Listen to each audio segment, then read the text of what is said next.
कश्मीर का core battle school, जहां हर जवान का एक ही लक्ष्य है, यहां हर ट्रेनिंग का एक ही मकसद है, कश्मीर में खतरों के बीच कैसे दुश्मन का खात्मा करना है।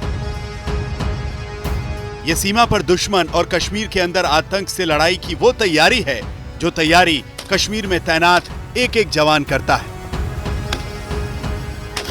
इस क्षेत्र में जो भी सैनिक जो है वो डिप्लॉयमेंट के लिए आते हैं, उन सबको यहाँ पर ट्रेनिंग के लिए आना होता है, चाहे आप लाइन ऑफ कंट्रोल पर आपकी तैनाती हो या फिर मुख्य इलाकों में जहां पर आप आतंक के विरुद्ध कार्रवाई को अंजाम देते हैं। लेकिन अगर आप इस ऑब्स्टिकल कोर्स को ही देख लें तो यहाँ पर जिस तरह के 17 अवरोध लगाए गए हैं वो दरअसल प्राकृतिक तौर पर जो जमीन पर मिलते हैं इन इलाकों में, चाहे एक पहाड़ी चढ़ाई हो या फिर पेड़ के तने हो या फिर कांटेदार तारें हो जो कि हर इलाके में लगाई रहती है यहाँ पर, तो वो सारी चीजों का परिचय और उनकी ट्रेनिंग यहीं पर हो जाती है। यहाँ पर हम दो तरीके की ट्रेनिंग देते हैं। एक तो कन्वेंशनल वॉरफेयर जो कि पीस टाइम में हमारे जवान सभी करते ही हैं, लेकिन यहाँ जो आते हैं, यहाँ आने के बाद एलसी पे तो जो कन्वेंशनल वॉरफेयर है वो तो हम करते ही, उसके लिए ट्रेनिंग करते ही करते हैं, लेकिन हिंटरलैंड में सीआईसीटी के लिए, काउंटर इंसर्जेंसी और काउंटर टेररिज्म के लिए हम बंदों को पहले यहाँ ट्रेन करते हैं अपने ट्रूप्स को, उसके बाद ही वो ऑपरेट करते हैं। और उसमें भी आप चेंजेस करते रहते हैं अपनी स्टाइल में? उसमें जितना भी आपने देखा होगा कि पिछले कुछ सालों में हर बार जो डायमेंशन है वो चेंज होते रहते हैं, तो हम अपने ट्रेनिंग करिकुलम में भी उन सब चीजों को चेंज कर ऐड करते हैं और अपने जवानों को सभी को उसके बारे में बताते हैं। चुनौती चाहे बॉर्डर की हो या फिर कश्मीर के अंदर आतंकवाद की,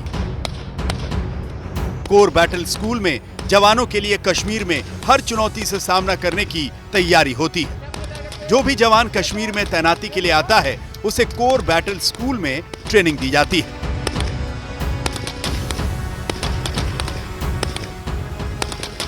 भारतीय सेना में आने के साथ ही एक रिक्रूट के स्तर से ही फायरिंग की ट्रेनिंग तो दी जाती है। आपके मन में यह सवाल भी उठ सकता है, फिर सीबीएस में अलग क्या होता है? सीबीएस में बहुत कुछ अलग होता है। फायरिंग का हर वो तरीका जो आपको जंगे मैदान में या फिर अपने दुश्मन के सामने किसी भी परिस्थिति में इस्तेमाल करना हो, उसे यहां पर सिखाया जाता है। अमूमन जब सिक्योरिटी फोर्सेस भीड़ भड़के वाले इलाके या आबादी वाले इलाके से गुजरते हैं तो ये देखा गया है कि टेररिस्ट भीड़ का फायदा उठा के उनके ऊपर ग्रेनेड लॉबिंग या फायरिंग करते हैं।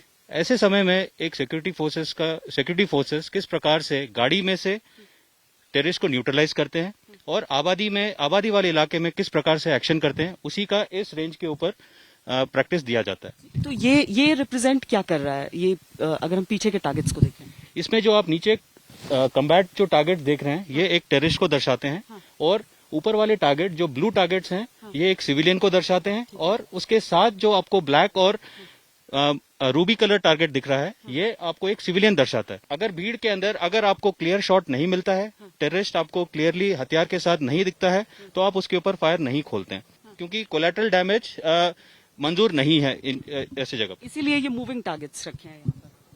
फ्लीटिंग टारगेट्स जैसे अगर आपको भीड़ में मिलते हुए नजर आएंगे, जब टारगेट एक्सपोज होता है उसी टाइम पे फायर करना है।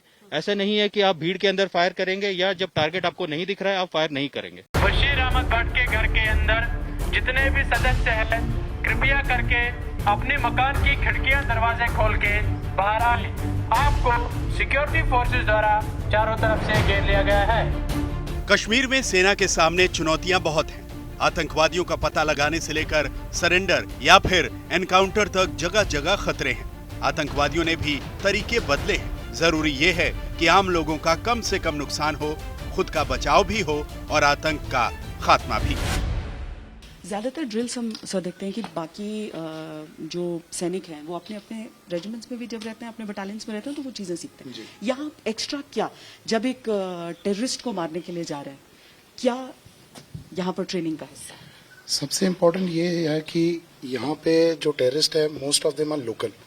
तो हमें इंश्योर करना है कि उसको मैक्सिमम से मैक्सिमम मौका दिया जाए, वो सरेंडर करे, हमको फोर्स इस्तेमाल करने की जरूरत ना पड़े। इसीलिए हम कभी रिलीजियस टीचर का मदद लेते हैं, विलेज के सरपंच, विलेज के मुकदम, और अगर हो सके तो इवन टेररिस्ट के रिलेटिव को भी हम बुलाते हैं, विनती करते हैं कि भाई आप आ जाओ, सरेंडर करो, हथियार उठाने की जरूरत नहीं है। लेकिन उसके बावजूद भी अगर हम इसमें नाकामयाब होते हैं उसको सरेंडर करने में, केवल तभी हम मिनिमम कोलैटरल डैमेज को मद्देनजर रखते हुए तब हम बल का प्रयोग करते हैं। इसी ट्रेनिंग के लिए बैटल स्कूल में ऐसे कश्मीरी गांव और घर बनाए गए हैं जिसमें ट्रेनिंग के जरिए ये सिखाया जाता है कि ऐसे गांव और घर में छिपे आतंकवादियों का सामना कैसे किया जाए।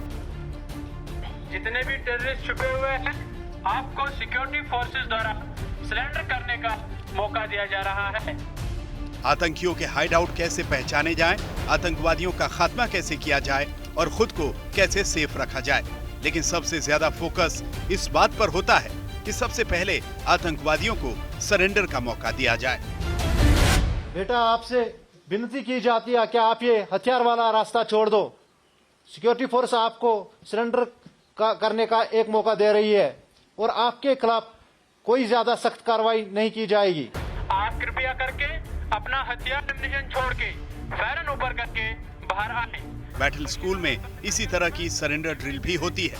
पूरा माहौल वैसा ही बनाया जाता है जैसे किसी आतंकी को घेरने के वक्त होता है, जैसे किसी एनकाउंटर के वक्त होता है। आतंकवादी अगर सरेंडर नहीं करता तो अंदर कैसे जाया जाए, एनकाउंटर के वक्त खास तौर पर किन बातों का ध्यान रखना है, ये सब कोर बैटल स्कूल में ट्रेनिंग का हिस्सा है।